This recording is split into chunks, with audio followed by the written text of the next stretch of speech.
রাসূলুল্লাহ সাল্লাল্লাহু আলাইহি ওয়াসাল্লাম হাদিসের মধ্যে জানিয়ে দেই, ইগতানিম খামসান ক্বাবলা খামস, শাবাবাকা ক্বাবলা হারামিক, ওয়া সিহহাতাকা ক্বাবলা সাকমিক, ওয়া গিনাকা ক্বাবলা ফাকরিক। রাসূলুল্লাহ সাল্লাল্লাহু আলাইহি ওয়াসাল্লাম বলেন, ওয়া গিনাকা ক্বাবলা ফাকরিক, ওয়া ফিরাগাকা ক্বাবলা শুগলিক, ওয়া হায়াতাকা ক্বাবলা মাউতিক। রাসূলুল্লাহ সাল্লাল্লাহু আলাইহি ওয়াসাল্লাম জানিয়ে দেই, ও আমার উম্মতেরা ভালো করে শুনো, পাঁচটা জিনিস আসার আগে পাঁচটা জিনিসকে কদর করো। যদি ওই জিনিসগুলো তুমি হারিয়ে ফেলো তাহলে আফসোস করলে লাভ হবে না। রাসূলুল্লাহ সাল্লাল্লাহু আলাইহি ওয়াসাল্লাম জানিয়ে দেই, রাসূলুল্লাহ সাল্লাল্লাহু আলাইহি ওয়াসাল্লাম বলেন, শাবাবাকা ক্বাবলা হারামিক, বলে বার্ধক্য আসার পূর্বেই তুমি যৌবনকে কাজে লাগাও, যৌবনকে তুমি কদর করো। অর্থাৎ বার্ধক্য আসার পূর্বে তোমাকে যে আল্লাহ রাব্বুল আলামিন যৌবনকাল দিয়েছেন, এই যৌবনকালটাকে তুমি ভালো করে কাজে লাগাও। এই যৌবনকালটাকে আল্লাহ তাআলার ইবাদত বন্দেগীর মধ্যে কাজে লাগাও। এই যৌবনকালটাকে আল্লাহ তাআলার আনুগত্যের মাধ্যমে কাজে লাগাও। এই যৌবনকালটাকে আল্লাহ তাআলার বিধিবিধান মানার মাধ্যমে কাজে লাগাও। এই যৌবনকাল যদি চলে যায়, বার্ধক্য আসার পরে যদি তুমি এই যৌবনকাল নিয়ে আফসোস করো, ওই আফসোস করলে কিন্তু লাভ হবে না। সময় মতো আফসোস করতে হবে। সময় ফুরিয়ে গেলে হাজার আফসোস করলে কোনো লাভ হবে না। এই জন্য রাসূলুল্লাহ সাল্লাল্লাহু আলাইহি ওয়াসাল্লাম বলেন, শাবাবাকা ক্বাবলা হারামিক, বার্ধক্য আসার পূর্বে তুমি যৌবনকে কাজে লাগাও। 2 নম্বর রাসূলুল্লাহ সাল্লাল্লাহু আলাইহি ওয়াসাল্লাম বলেন, ওয়াসিহাতাকা ক্বাবলা সাকমিক। রাসূলুল্লাহ সাল্লাল্লাহু আলাইহি ওয়াসাল্লাম জানিয়ে দেন, সুস্থতা আল্লাহ তাআলার পক্ষ থেকে বিশাল বড় একটা নিয়ামত। এই জন্য অসুস্থতা আসার পূর্বে তুমি সুস্থতাকে কদর করো। সুস্থতার যে আল্লাহ তাআলা তোমাকে যে সুস্থ রেখেছেন, সুস্থতার জিন্দেগি দিয়েছেন, এই সুস্থতার জিন্দেগি তুমি আল্লাহ তাআলা ইবাদত বন্দেগীর মাধ্যমে কাজে লাগাও। এই সুস্থতার জিন্দেগি তুমি নামাজ পড়ার মাধ্যমে কাজে লাগাও। এই সুস্থতার জিন্দেগি তুমি কোরআন তেলাওয়াতের মাধ্যমে কাজে লাগাও। এই সুস্থতার জিন্দেগি তুমি আল্লাহর ইবাদত বন্দেগী পালন করার মাধ্যমে কাজে লাগাও। ও বান্দা, সুস্থতা ফুরিয়ে গেলে যখন অসুস্থতা আসবে, অসুস্থতা আসার পরে যদি তুমি হায় আফসোস আর পরিতাপের বিষয়ে বলো, তুমি যদি ওই সুস্থতাকে কামনা করো, তাহলে তোমার কিন্তু কোনো লাভ হবে না। ওই আফসোস করে তোমার কোনো কাজে আসবে না। এই জন্য ভাইরা আমার, আমাদেরকে যে আল্লাহ তাআলা সুস্থ রেখেছেন, এই সুস্থতা অবস্থা কি করতে হবে? সুস্থতাকে কদর করতে হবে। কারণ এই সুস্থতার কি পরিমাণ নিয়ামত আল্লাহ তাআলার পক্ষ থেকে, এটা যদি আপনি জানতে চান, তাহলে একজন অসুস্থ ব্যক্তিকে জিজ্ঞাসা করবেন, ও অসুস্থ ব্যক্তি, যে জোরে কাতর হয়ে বেডের মধ্যে শুয়ে আছে, যে অসুস্থ অবস্থায় হাসপাতালের বেডের মধ্যে, রাত কি রাত, দিন কি দিন, সপ্তাহ কি সপ্তাহ, মাস কি মাস, বছর কি বছর কেটে যাচ্ছে, আপনি ওই অসুস্থ ব্যক্তিকে জিজ্ঞাসা করেন, কিংবা অল্প সময়ের জন্য হলেও হাসপাতালের মধ্যে একটু চক্কর লেগে আসেন, একটু সফর করে আসেন, ঘুরে আসেন। আইয়ুহাল্লাযীনা আমানু তুবু ইলাল্লাহি তাওবাতান نصوحا وقال رسول الله صلى الله عليه وسلم لا تزول قدم ابن آدم يوم القيامة حتى يسأل عن 5: عن عمره فيما أفناه، وعن شبابه فيما أبلاه، وعن ماله من أين اكتسابه ومما أنفقه، وماذا علم فيما علما، أو كما قال عليه الصلاة والسلام. آمنت بالله وصدق رسوله النبي الكريم، ونحن على ذلك من الشاهدين والشاكرين، والحمد لله رب العالمين. الحمد لله.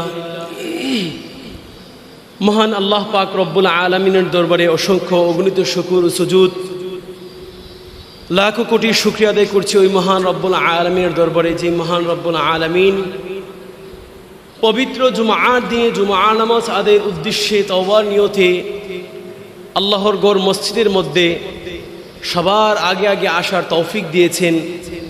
এজন্য আমরা দিল থেকে একবার শুকর আদায় করি, আলহামদুলিল্লাহ।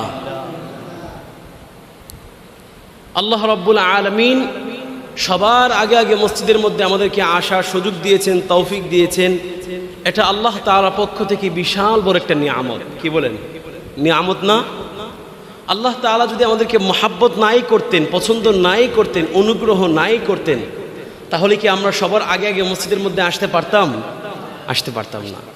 আমরা অন্যদের মতো পিছনে রয়ে যেতাম, অন্য মানুষদের মতো আমরা নিজেদের কাজকর্মের মধ্যে ব্যস্তই থেকে যেতাম, অবসর পাওয়ার আর সুযোগ হতো না।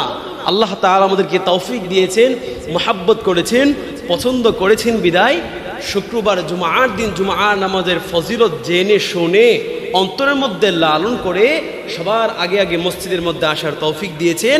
এটা আল্লাহ তাআলার পক্ষ থেকে বিশাল বড় একটা অনুগ্রহ ছাড়া আর কিছুই নয়। বাইরে আমরা আল্লাহ রাব্বুল আলামিন আমাদেরকে মানুষদেরকে তিনটা কাল দিয়েছেন। কয়টা কাল? তিনটা কাল দিয়েছেন। তার মধ্যে 1 নম্বর হলো শিশুকাল, 2 নম্বর যৌবনকাল, 3 নম্বর হলো বৃদ্ধকাল। আল্লাহ রাব্বুল আলামিন প্রত্যেকটা মানুষকে এই তিনটা কাল দিয়ে থাকেন, শিশুকাল, যৌবনকাল, বৃদ্ধকাল। এবং আল্লাহ রাব্বুল আলামিন এই যৌবনকাল যে মধ্যে যে যৌবনকালটা দিয়ে থাকেন, এই যৌবনকালে আল্লাহ রাব্বুল আলামিন সব কিছু বেশি দিয়ে থাকেন।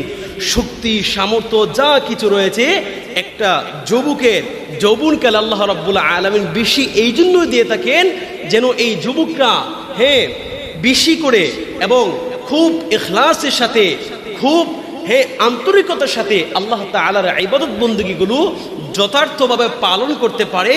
এই জন্যই মূলত আল্লাহ রাব্বুল আলামিন এই যৌবনকালটা দিয়েছেন এবং এই যৌবনকালের মধ্যে শক্তি, সামর্থ্য যা কিছু রয়েছে সব কিছু বেশি দেওয়া থাকে। কি বলেন? একটা শিশু কিন্তু শিশুকালে সব কিছু করতে পারে না। পারে না।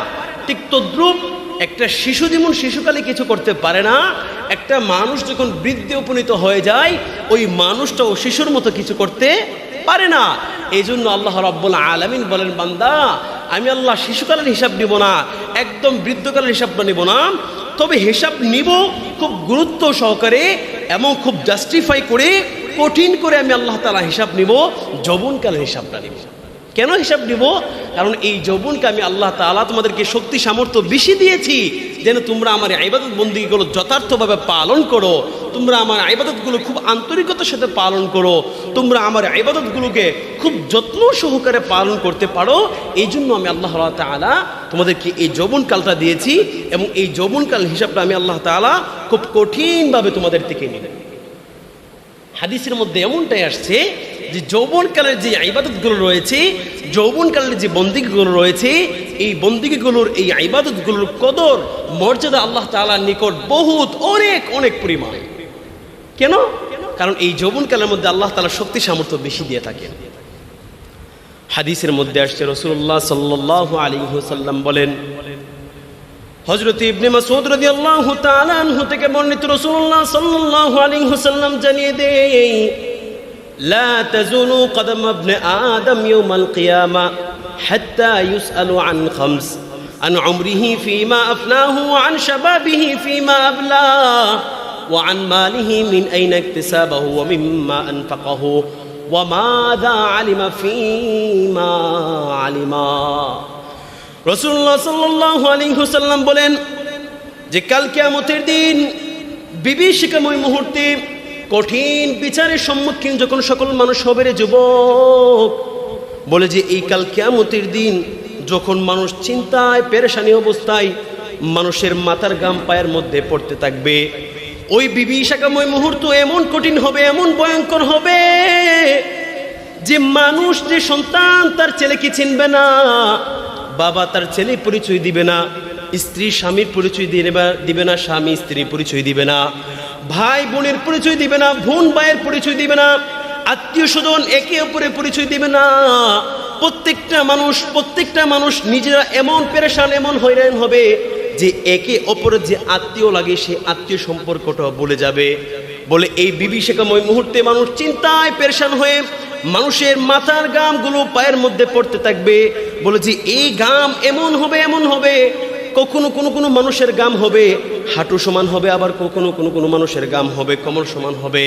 বলে কারো গাম আবার পেট সমান হবে, কারো গাম আবার বুক সমান হয়ে যাবে। বলে এমন বিভীষিকাময় মুহূর্তে আল্লাহ রাব্বুল আলামিন তার প্রিয় হাবিব সাল্লাল্লাহু আলাইহি ওয়াসাল্লামের মাধ্যমে জানিয়ে দেয়। রাসূলুল্লাহ সাল্লাল্লাহু আলাইহি ওয়াসাল্লাম বলেন যে কিয়ামতের কঠিন বিভীষিকাময় মুহূর্তে আদম সন্তান এক কদম সামনে আগাতে পারবে না যতক্ষণ পর্যন্ত না তার কাছ থেকে প্রশ্নের উত্তর না নেওয়া হবে। কয়টা প্রশ্ন? 5টা প্রশ্নের উত্তর না নেওয়া হবে। রাসূলুল্লাহ সাল্লাল্লাহু আলাইহি ওয়াসাল্লাম বলেন 5টা প্রশ্নের মধ্যে প্রথম প্রশ্ন হলো আন উমরিহি ফিমা আফনা। আল্লাহ রাব্বুল আলামিন মানুষদেরকে 30 বছর 40 বছর 60 বছর জিন্দেগি দিয়ে থাকেন। এই জিন্দেগিগুলো মানুষ কোথায় ব্যয় করেছে এটা আল্লাহ রাব্বুল আলামিন জিজ্ঞাসা করবেন। আল্লাহ বলেন বান্দা আমি তোমাকে 60 বছর 70 বছরের জিন্দেগি দিয়েছিলাম, আমি তোমাকে 30 বছরের জিন্দেগি দিয়েছিলাম, আমি তোমাকে 70 বছরের জিন্দেগি দিয়েছিলাম। এই জিন্দেগি তুমি কোথায় ব্যয় করেছো? এই জিন্দেগি তুমি আমার আনুগত্যের মাধ্যমে ব্যয় করেছো না আমাকে আমার আনুগত্য থেকে দূরে ব্যয় করেছো? এই জিন্দেগি কি তুমি আমার নামাজের মাধ্যমে কাটিয়েছো নাকি নামাজ ছাড়া কাটিয়েছো? এই জিন্দেগি কি তুমি কোরআন তেলাওয়াতের মাধ্যমে কাটিয়েছো নাকি কোরআন থেকে দূরে কাটিয়েছো? বলে এই জিন্দেগি কি তুমি আমার হুকুম আহকাম মেনে কাটিয়েছো নাকি আমার হুকুম আহকাম না মেনে কাটিয়েছো? এই হিসাবটুকু আল্লাহ রাব্বুল আলামিন কঠিনভাবে নিবে। রাসূলুল্লাহ সাল্লাল্লাহু আলাইহি ওয়াসাল্লাম জানিয়ে দেই আন উমরিহি ফিমা আফনা। মানুষদেরকে আল্লাহ রাব্বুল আলামিন যে জীবন দিয়েছেন, যে বয়স দিয়েছেন, এই জীবন এই বয়সের আল্লাহ তাআলা কঠিনভাবে হিসাব নেবেন। হাদিসের মধ্যে আসছে 2 নম্বর বলেন আন উমরিহি ফিমা আফনাহু ওয়া আন শাবাবিহি ফিমা আবলা। রাসূলুল্লাহ সাল্লাল্লাহু আলাইহি ওয়াসাল্লাম জানিয়ে দেয় ওয়া আন শাবাবিহি ফিমা আবলা। আল্লাহ রাব্বুল আলামিন মানুষদেরকে 3টা কাল দিয়ে থাকেন। বলে একটা কালের নাম হলো শিশুকাল, 2 নম্বর হলো যৌবনকাল, 3 নম্বর হলো বৃদ্ধকাল। আল্লাহ রাব্বুল আলামিন হাদিসের মাধ্যমে রাসূলুল্লাহ সাল্লাল্লাহু আলাইহি ওয়াসাল্লামের মাধ্যমে জানিয়ে দেয় ওয়া আন শাবাবিহি ফিমা আবলা। আমি আল্লাহ মানুষদেরকে যে যৌবনকালটা দিয়েছি এই যৌবনকালটা সে কোথায় ব্যয় করেছে? আল্লাহ তাআলা জিজ্ঞাসা করবেন ও আমার বান্দা আমি তোমাকে যৌবনকাল দিয়েছিলাম, এই যৌবনকালের মধ্যে আমি আল্লাহ তোমাকে শক্তি সামর্থ্য যা কিছু রয়েছে সব দিক দিয়ে আমি আল্লাহ তোমাকে বেশি দিয়েছিলাম। বলো বান্দা তুমি এই যৌবনকাল তুমি কোথায় ব্যয় করেছো? এই যৌবনকাল তুমি কোথায় কাটিয়েছো? বলে এই যৌবনকালে শক্তি সামর্থ্য পাইয়া তুমি আল্লাহ আমাকে ভুলে গেছো নাকি তুমি আমার ইবাদতের মাধ্যমে জীবনটা কাটিয়েছো? এই হিসাবটুকু তুমি দাও। আল্লাহ তাআলা এই যৌবনকালের হিসাবটা কঠিনভাবে নেবেন।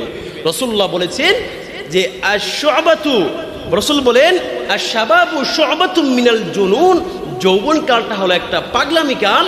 এই পাগলামি কালের মধ্যে মানুষের শক্তি সামর্থ্য বেশি থাকায় মানুষ গুনার দিকে বেশি দাবিত হয়ে যায়। যদি সে গুনার দিকে দাবিত না হইয়া একমাত্র আল্লাহকে সন্তুষ্টি করার জন্য আল্লাহর ইবাদত বন্দেগীগুলো করে যদি করতে থাকে, এই ইবাদত বন্দেগীগুলোর কদর আল্লাহ তাআলার নিকট অনেক হয়ে থাকবে, যার হিসাব যেটা বোঝে যেটা বলে বোঝানো সম্ভব নয়। এই জন্য ভাইরা আমার দেখেন আমরা যারা বর্তমানে বৃদ্ধ আছি আপনারা নিজেরাই জিনিসটা বুঝতে পারবেন। আপনারা যৌবনকালের মধ্যে যেই কাজটা ভালোভাবে করতে পেরেছেন বলেন তো দেখি, আপনাদের কাছে প্রশ্ন হলো এই কাজটা কি আপনারা এই বয়সে করতে পারেন না? যৌবনকালে আপনারা মাথার মধ্যে 8-10টা কাজ নিয়ে করতে পারতেন, কিন্তু বৃদ্ধ বয়সে আসার পর আপনি 1 সেকেন্ড 1 মিনিট আগে কি কাজটা করেছেন আপনি এটাই বলে যান।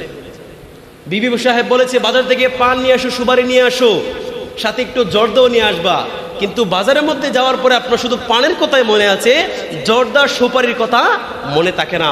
এই জন্য ভাইরা আমার এই যৌবনকালটাতে আল্লাহ তাআলা মেধা শক্তি সহ যত রকমের শক্তি সামর্থ্য রয়েছে প্রত্যেকটা শক্তি আল্লাহ তাআলা বেশি দিয়ে থাকেন। এই জন্য যেন বান্দারা দুনিয়ার সব কিছু থেকে বিরত থেকে একমাত্র আল্লাহকে সন্তুষ্টি করার জন্য আল্লাহর ইবাদত বন্দেগীগুলোকে খুব আন্তরিকতার সাথে, খুব ইখলাসের সাথে, খুব তাকওয়ার সাথে যেন বান্দারা করতে পারে, এই জন্য আল্লাহ তাআলা যৌবনকালটার মধ্যে শক্তি সামর্থ্য বেশি দিয়ে থাকেন।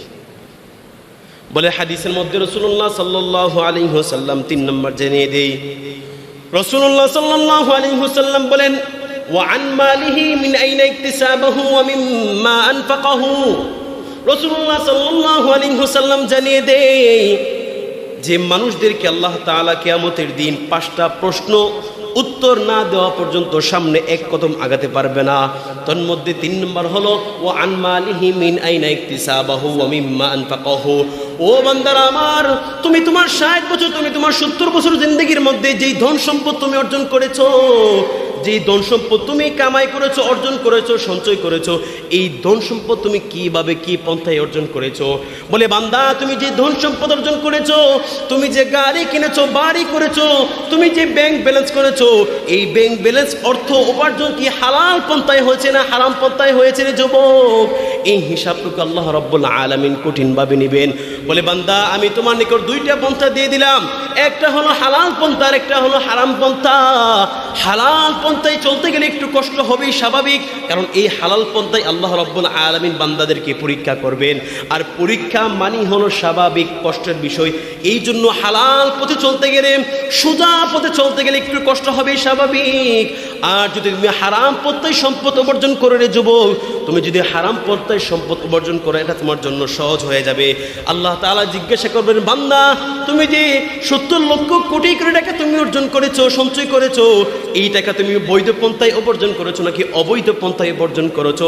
এই হিসাবটুকু তুমি আজ আমাকে দিয়ে না দিয়ে তুমি এক কদম সামনে আগাতে পারবা না। শুধু তাই নয়, আল্লাহ রাব্বুল আলামিন রাসূলুল্লাহ সাল্লাল্লাহু আলাইহি ওয়াসাল্লামের মাধ্যমে জানিয়ে দেই, ওয়া মিম্মা আনফাকাহু, ও বান্দা তুমি এই সম্পদ অর্জন করার পরে, সম্পদ সঞ্চয় করার পরে, এই সম্পদ তুমি কোথায় ব্যয় করেছো? তুমি এই সম্পদ আল্লাহর রাস্তায় ব্যয় করেছো নাকি ভিন্ন রাস্তায় ব্যয় করেছো? তুমি এই সম্পদ হালাল পন্থায় ব্যয় করেছো নাকি হারাম পন্থায় ব্যয় করেছো? এই হিসাবটুকু আল্লাহ রাব্বুল আলামিন কঠিনভাবে নেবেন। আল্লাহ জিজ্ঞাসা করবেন, এ বান্দা আমি তোমাকে যে ধন সম্পদ দিয়েছিলাম, এই ধন সম্পদ তুমি মাদ্রাসা মসজিদের মধ্যে ব্যয় করেছো নাকি তুমি হারাম পন্থায় হারাম কাজের মধ্যে তুমি ব্যয় করেছো? এই সম্পদ, ধন সম্পদ তুমি গরিব মিসকিনদের হকটুকু গরিব মিসকিনদেরকে দিয়েছো নাকি এই সম্পদ তুমি নিজেই অবৈধ পন্থায় ভক্ষণ করেছো?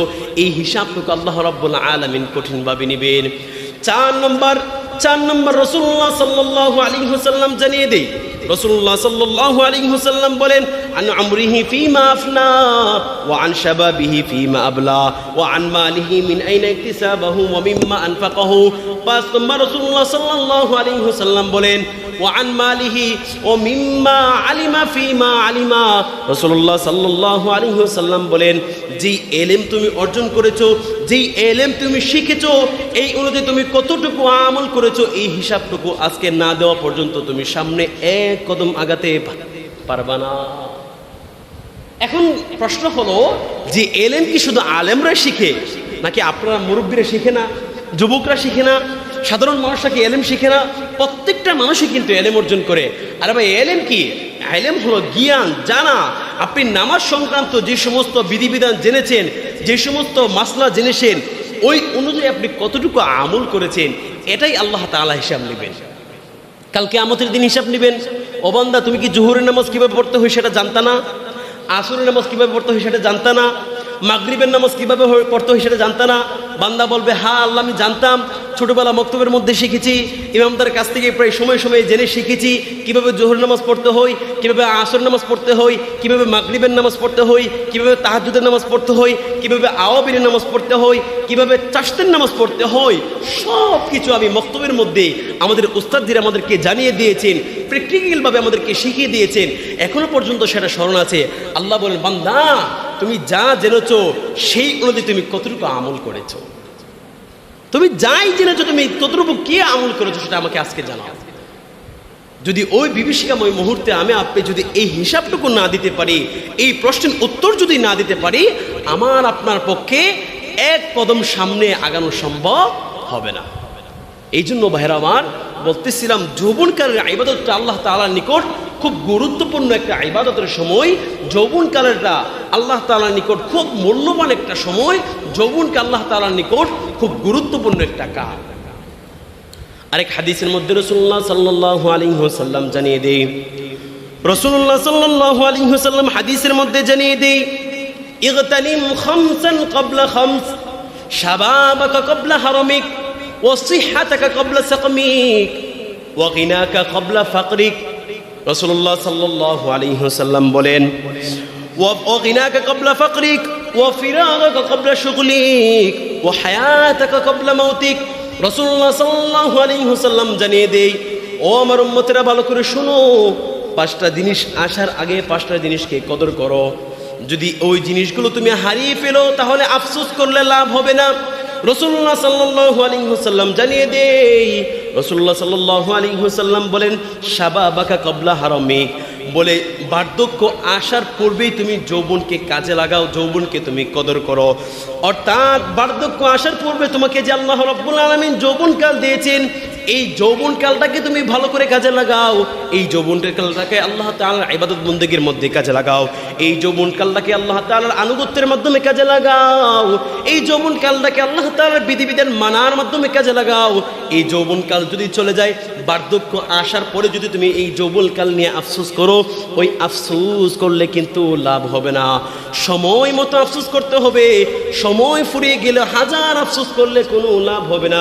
এই জন্য রাসূলুল্লাহ সাল্লাল্লাহু আলাইহি ওয়াসাল্লাম বলেন শাবাবাকা ক্বাবলা হারামিক, বার্ধক্য আসার পূর্বে তুমি যৌবনকে কাজে লাগাও। 2 নম্বর রাসূলুল্লাহ সাল্লাল্লাহু আলাইহি ওয়াসাল্লাম বলেন ওয়াসিহাতাকা ক্বাবলা সাকামিক। রাসূলুল্লাহ সাল্লাল্লাহু আলাইহি ওয়াসাল্লাম জানিয়ে দেন, সুস্থতা আল্লাহ তাআলার পক্ষ থেকে বিশাল বড় একটা নিয়ামত। এই জন্য অসুস্থতা আসার পূর্বে তুমি সুস্থতাকে কদর করো। সুস্থতার যে আল্লাহ তাআলা তোমাকে যে সুস্থ রেখেছেন, সুস্থতার জিন্দেগি দিয়েছেন, এই সুস্থতার জিন্দেগি তুমি আল্লাহ তাআলা ইবাদত বন্দেগীর মাধ্যমে কাজে লাগাও। এই সুস্থতার জিন্দেগি তুমি নামাজ পড়ার মাধ্যমে কাজে লাগাও। এই সুস্থতার জিন্দেগি তুমি কোরআন তেলাওয়াতের মাধ্যমে কাজে লাগাও। এই সুস্থতার জিন্দেগি তুমি আল্লাহর ইবাদত বন্দেগী পালন করার মাধ্যমে কাজে লাগাও।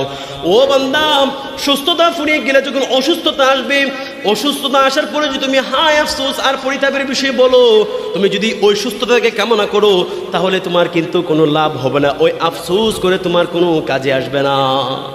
এই জন্য ভাইরা আমার, আমাদেরকে যে আল্লাহ তাআলা সুস্থ রেখেছেন, এই সুস্থতা অবস্থা কি করতে হবে? সুস্থতাকে কদর করতে হবে।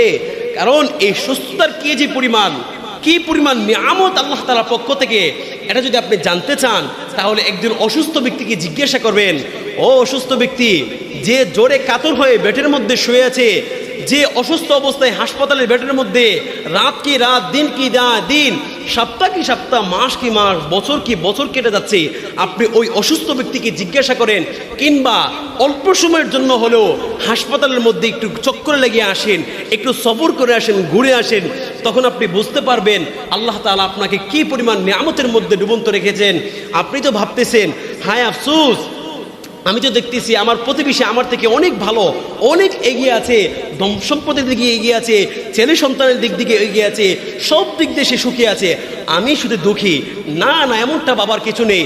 আপনি যদি এমনটা আপনার অন্তরের মধ্যে আসে, সুস্থ থাকার পরে যদি আপনার অন্তরের মধ্যে একটা আফসোস আসে, একটা পরিতাপ আসে, একটা দুঃখ আসে, একবারের জন্য হলেও আপনি হাসপাতালের মধ্যে একটু ঘুরতে দিয়ে আসেন, দেখতে পারবেন কি পরিমাণ হাজার রকমের ব্যথায় ব্যথিত রোগীরা রয়েছে। ওই রোগীদেরকে যদি আপনি এক নজরে একটু দেখেন, তখন আপনার শরীর, ওই রোগীর দিকে একবার তাকানোর পরে আপনার শরীরের মধ্যে যদি একবার তাকান, তখন আপনি বুঝতে পারবেন আল্লাহ তাআলা আপনাকে কি পরিমাণ নিয়ামত দিয়েছেন।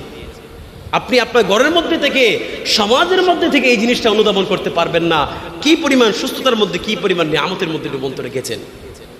এই জন্য রাসূলুল্লাহ সাল্লাল্লাহু আলাইহি ওয়াসাল্লাম বলেছেন ওয়াসিহাতাকা ক্বাবলা সাকামিক, বান্দারা আমার, উম্মতেরা আমার, তোমরা অসুস্থতা আসার পূর্বে সুস্থতাকে কদর করো।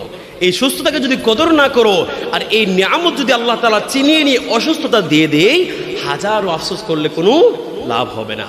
এবং রাসূলুল্লাহ সাল্লাল্লাহু আলাইহি ওয়াসাল্লাম বলেছেন, 3 নম্বর বলেন রাসূলুল্লাহ সাল্লাল্লাহু আলাইহি ওয়াসাল্লাম 3 নম্বর জানিয়ে দেয় ওয়া গিনাকা ক্বাবলা ফাকরিক। ও আমার বান্দারা, আল্লাহ রাব্বুল আলামিন যাদেরকে ধন সম্পদ দিয়েছেন, যাদেরকে আল্লাহ তাআলা ধনাঢ্যতা দিয়েছেন, ধনী বানিয়েছেন, এই ধনী ফকির ফাকারত দরিদ্রতা আসার পূর্বে তুমি এই ধনাঢ্যতাকে, তোমার এই ধনীতাকে তুমি কদর করো, তুমি মূল্যায়ন করো। তোমাকে যে আল্লাহ রাব্বুল আলামিন ধন সম্পদ দিয়েছেন, এই ধন সম্পদ তুমি আল্লাহর রাস্তার মধ্যে কাজে লাগাও, মসজিদ মাদ্রাসার মধ্যে কাজে লাগাও, নেক আমল ভালো কাজের মধ্যে কাজে লাগাও। যদি আল্লাহ রাব্বুল আলামিন এই নিয়ামত তোমার কাছ থেকে চিনিয়ে নেই, দরিদ্রতাকে যদি তোমার উপর ঠেলে দেই, চাপিয়ে দেই, তখন কিন্তু হাজারো আফসোস করলে তোমার কোনো লাভ হবে না। এই জন্য ভাইরা আমার, রাসূল বলেছেন ওয়া গিনাকা ক্বাবলা ফাকরিক, আল্লাহ রাব্বুল আলামিন তোমাকে যে ধনাঢ্যতা দিয়েছেন, যে ধনী বানিয়েছেন, যে সম্পদ দিয়েছেন, হে ফাকারত দরিদ্রতা আসার পূর্বে তুমি এই ধনাঢ্যতাকে কাজে লাগাও, কদর করো, মূল্যায়ন করো। যদি মূল্যায়ন করো তাহলে তুমি সফল কাম হয়ে যাবা। আর যদি এই ধনটাকে আল্লাহ তাআলা চিনিয়ে নিয়ে দরিদ্র বানিয়ে দেয়, তখন কিন্তু হাজারো আফসোস করলে লাভ হবে না। আমাদের সমাজের মধ্যে অনেকে আছে না, এক সময় কোটিপতি ছিল, এখন পথের ভিখারি হয়ে গেছে, আছে না এমন? এক সময় লক্ষ লক্ষ টাকার মালিক ছিল, এখন 1 টাকা ইনকাম করার সুযোগ তার নাই, আছে না এমন? আছে কি না? আছে। আপনাদের সমাজের মধ্যে না থাকলেও বিভিন্ন সমাজের মধ্যে এমন লোক রয়েছে, এক সময় কোটিপতি ছিল, আমার সচক্ষে একজন লোক দেখা, এক সময় কোটিপতি ছিল, তার পাশে কয়েকজন মানুষ চলাচল করতো সর্বদাই সার্বক্ষণ তার বডি গার্ড হিসাবে, কিন্তু এক সময় গিয়ে এমন অবস্থা হয়েছে ওই লোকটা পথের ভিখারি হয়ে গেছে, হাঁটতে পারে না, চলতে পারে না, ঋণে জর্জরিত হয়ে তার বাড়ি ঘর ছেড়ে সমাজ থেকে, গ্রাম থেকে পালাতে বাধ্য হয়েছে। এমনও লোক আমি সচক্ষে দেখেছি। বুঝতে পারছেন? এই জন্য ভাইয়ের আমার, এই ধনাঢ্যতাকে দরিদ্রতা আসার পূর্বে কদর করতে হবে। রাসূলুল্লাহ সাল্লাল্লাহু আলাইহি ওয়াসাল্লাম 5 নম্বর বলেন, ও হায়াতাকা ক্বাবলা মাউতিক, উম্মতের আমার, তোমাদের যে জীবন রয়েছে, এই হায়াতাকা ক্বাবলা মাউতিক, মৃত্যু আসার পূর্বে তোমরা তোমাদের এই জীবনকে তোমরা কাজে লাগাও। এই জীবনকে তোমরা যদি কাজে না লাগাও আর মৃত্যুর পরে যদি হাজারো আফসোস করো, ওই আফসোস করলে কিন্তু লাভ হবে না। সময় মতো আফসোস করতে হবে। দুনিয়াতে থেকে যদি আফসোস করেন, ওই আফসোসের পর যদি আপনি অনুশোচনা হয়ে, অনুতপ্ত হয়ে, লজ্জিত হয়ে যদি আল্লাহর দিকে পরিপূর্ণ ফিরে আসেন, আল্লাহর ইবাদতগুলোকে আন্তরিকতার সাথে পালন করেন, তাহলে আপনি সফল কাম হয়ে যাবেন।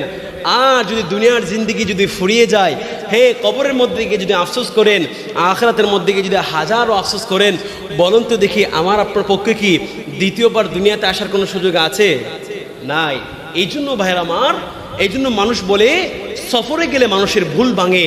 দুনিয়া থেকে যদি আমরা কবরে চলে যাই, এটাও কিন্তু বিশাল বড় একটা সফর, যেই সফরের কোনো শেষ নাই। আর যদি সাধারণ যদি কোনো আমরা একটা সফর করি, তখন যদি সফরের মধ্যে গিয়ে যদি ভুল ভাঙে, ওই ভুলটা শুধরে নেওয়ার সময় থাকে। এই জন্য মুরব্বীরা বলেন যে সফরের মধ্যে ভুল ভাঙে বিদায় তোমরা তাবলিগের মধ্যে সময় লাগাও, সিল্লার মধ্যে সময় লাগাও। ওই সিল্লার মধ্যে সময় লাগিয়ে যদি তোমার জীবনের ভুলটাকে তুমি নিজে বুঝতে পারো, পুনরায় যদি তুমি ফিরে আসো, ইবাদত বন্দেগীগুলোকে আন্তরিকতার সাথে ভালোভাবে পালন করো, তাহলে তোমার জিন্দেগির সফল হয়ে যাবে। আর যদি মৃত্যু নামক যে সফর রয়েছে, ওই সফরের মধ্যে গিয়ে যদি তোমার ভুল ভাঙে, আর যদি তুমি হাজারো আফসোস করো, সেই আফসোস কোনোদিন কাজে আসবে না। এই জন্য ভাইয়ের আমার, আল্লাহ রাব্বুল আলামিন বলতেছিলাম যে 3টা কাল দিয়েছেন, এর মধ্যে একটা কাল হলো যৌবনকাল। এই যৌবনকালের মধ্যে আল্লাহ তাআলা শক্তি, সামর্থ্য, সার্বিক দিক দিয়ে আল্লাহ তাআলা মেধার দিক দিয়েও, শক্তির দিক দিয়েও, দেহের দিক দিয়েও, চোখের দিক দিয়েও, প্রতিটা দিক দিয়ে আল্লাহ তাআলা শক্তি সামর্থ্য বেশি দিয়েছেন। এই জন্য যেন বান্দারা খুব আন্তরিকতার সাথে, খুব ভালোভাবে আল্লাহ তাআলা ইবাদত বন্দেগীগুলো করতে পারে। এবং এই বয়সের যে ইবাদত বন্দেগীগুলো রয়েছে, নেক আমলগুলো রয়েছে, এর কদর, এর মর্যাদা আল্লাহ তাআলার নিকট বাকি যে 2টা কাল রয়েছে, শিশুকাল এবং বৃদ্ধকাল, এর চেয়ে 1000 গুণ বেশি কদর এবং ফজিলত যৌবনকালের ইবাদত আল্লাহ তাআলার নিকট রয়েছে।